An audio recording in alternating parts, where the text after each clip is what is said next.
Layne Beachley's path to becoming a world champion began as a 4-year-old surfing at Sydney's Manly Beach. Before long, she was paddling out the back, challenging the locals for waves on a foamy. She had a fiberglass board by 14, and by 17, she joined the World Tour. She claimed her first World Championship in 1998, which began a record run of 6 straight world titles. I guess that's what it takes to be a world champion, you know, you just never give up, and I haven't. By the time she hung up a leg rope in 2008, Layne had 7 world crowns. She inspired a new generation of surfers, and just last year was elevated to legend status in the Sport Australia Hall of Fame. Aww. Legend, legend, legend! Layne Beachley, how lovely. Feeling the love. So nice to see you. You too, Tony. Thank you. Can I start with an apology? Yes. I apologise for my team, the Dragons, beating your team, Manly, at the weekend. You just got lucky. You just got lucky. That's all there was to it, you know. But look, Manly made a couple of mistakes and they paid. Have you been in the surf recently? Yes, yeah, I had a wave yesterday. Did you? Yeah, I normally surf every day. Do you still feel, and you've said it over the years, how at home you are in that ocean? Is it still feels the same to you? It's still my happy place. Yeah, it's where I retreat to every day. This is so fascinating because all of us, the worst nightmare would be playing our sports again after. That's a very good point. Yours has always been something that you've loved and you still will love. Absolutely. It's a vocation, but it's an addiction and it's a love. You know, I can't wait to get in the water every day. I actually schedule it in my diary, and quite often my husband Kirk will, you know, basically say, "You're being grumpy. Get out there and have a surf. You know? You need to get out of the office and go and have a surf." So I just love it. Yeah. And how are the moves? I've still got it, apparently. Yeah, just ask me. Yeah, I still compete with my local board riders club down there at Freshwater Board Riders, and we actually qualified for the Australian Board Riders Battle up at Burleigh Heads earlier this year, and I'm competing for them in the weekend in the Beaches Board Rider Battle. So yeah, I'm still loving it. See, there's an interesting word, compete, because that's when people finish, and you're an elite athlete, a world champion, when you finish your sport, the competitive drive, I imagine, never having had it, is still with you. Yeah, absolutely. And it's just a matter, I mean, I'm surrounded by legends of sport. We learn to channel it into different avenues, into different places. I'm still channeling it through surfing. What about the opposition, though? You all of a sudden just walk out there and it's like, oh, come on. Yeah, they do get a little bit like that, like, oh, seriously. But then I have to remind them that I'm one of the oldest in the field. I'm 52 and, come on. You know, you weren't even born when I retired, you know, so give me a break. Layne, you talk about growing up in a traditionally men's sport and how tough it was. Was there a moment that you were like, are you serious? Is this actually happening? Oh, there was a million of those moments, Coxie. There was so many times where, you know, when something happens or someone says something and you just stop and go, wait, did they just say that? Did that just happen? And we're still seeing it today, but it's probably not as overt as it was when I was on tour. You know, there's that classic cliche of it turns to shit, send the girls out. And that's what happened. You know, the minute the conditions just turned to be abysmal, like, all right, girls, off you go, because we're going to save the good conditions for On the the flip side then, was there a moment that you saw it change? Yes, yeah, there was. And it was 2002. It was such a pivotal moment because I was world champion, I was competing in events, and I was also the director of the women's tour, and I was representing the women's tour at the beach, basically fighting for the right to compete in certain conditions. And we almost lost the battle where we had decided, okay, we're going to surf this morning, then the guys will surf after us, and then we'll surf for the rest of the afternoon when the waves will improve, the tide will come in, everything will get better. And then the guys protested because the waves were starting to get too good for us. And they stormed the judges' tower and they protested. And for once, we banded together and we stood up and we fought against it. And we won that day. And then we got to surf the best conditions that were on offer. And the guys sat back and went, wow, that's the best we've ever seen you surf. And we're like, duh.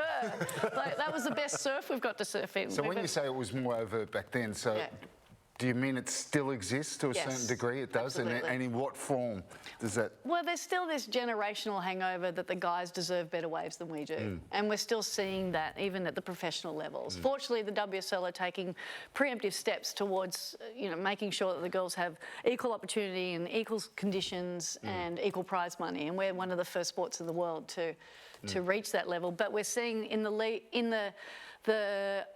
competition forms that lead to that, there's still this disparity. Yeah. There's still these challenges that the girls are experiencing. But that's not just, it's not just isolated to sport. Layne, you're a pioneer and a trailblazer in so many ways. What do you make of what Steph Gilmore's been able to do over the last 10 years? She's phenomenal. She is the GOAT. And I know she... Really? Oh, yeah, absolutely. You know, she came onto the scene as a fresh-faced 17-year-old, has very little respect for her elders, and just smashed it. You know, I gave her a wild card to my event back in 2006, and she beat me in the final. Once again, no respect for her elders. And she's gone on to be, you know, such a tremendous role model and a beautiful face and a beautiful representation of what it means to not only be a world champion surfer, but just a world champion human being. And that's why I'm so proud of the legacy that she's creating. And I'm proud that all the battles that I endured both in the boardroom and at the beach have amounted to something like what we're seeing now. Because I'd hate to see all the battles I endured amount to nothing. So what are you most proud of then, when you look at it now? Oh, I'm most proud of pay equity. I'm most proud of the legacy that I've left in the sport, and that's still, it's unfinished. You know, I'm still actively involved. I have talent ID camps, but I'm just proud of where women's surfing is today and seeing that there's still so many opportunities for them.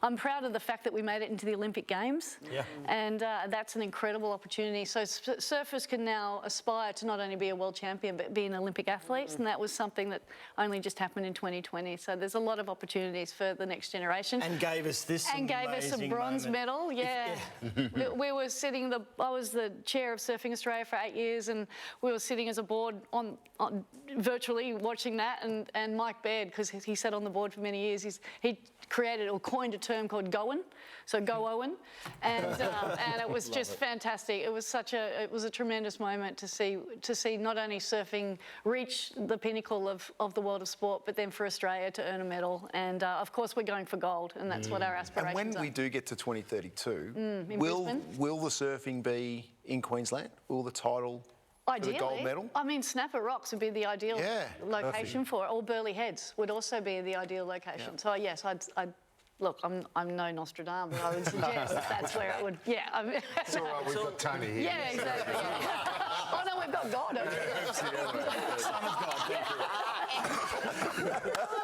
It's all happening at Bells. Well, it's not happening. It's been trying to happen at Bells. Now, Gabriel Medina wasn't terribly happy with his exit. Might have been the round of 32. Yes, talking about the judging, saying it was the worst he'd ever experienced. What do you make of that?